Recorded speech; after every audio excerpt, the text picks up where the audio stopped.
Дұғасын алыңдар. Бір күні Абул Хасан Харқани хазіреттерінен адамдар насихат сұрап келеді. Хазіреті Абул Хасан оларға: дұға алыңдар, адамдардың разылығын, батасын алыңдар дейді. Келгендер: кімнің дұғасын алайық дегенде, мұқтаждардың дұғасын алыңдар. Әсіресе әке-шешең мұқтаж жағдайда болса, олардың дұғасын алу үлкен дәулет деп мына оқиғаны айтып береді. Бір замандары екі ағайынды және бұлардың қызметіне мұқтаж аналары бар еді. Ағайындылар әр түнді кезекпен анасының қызметін атқаратын. Біреуі қызмет еткенінде, екіншісі ғибадат ететін. Бір түні біреуі ғибадаттың ләззатына ергені соншалық бауырына: сен тағы бір түн анамызға қызмет ете аласың ба деп өтініш білдіреді.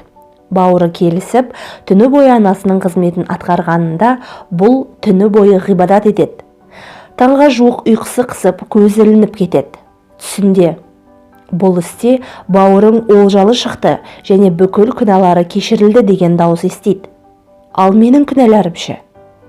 Сен де бауырыңның құрметі үшін кешірілдің делінеді. Таң қалған еді.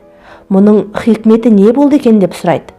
Мынадай жауап алады: Аллаху тағала сендердің ғибадаттарыңа мұқтаж емес, ал аналарың сендердің қызметтеріңе мұқтаж.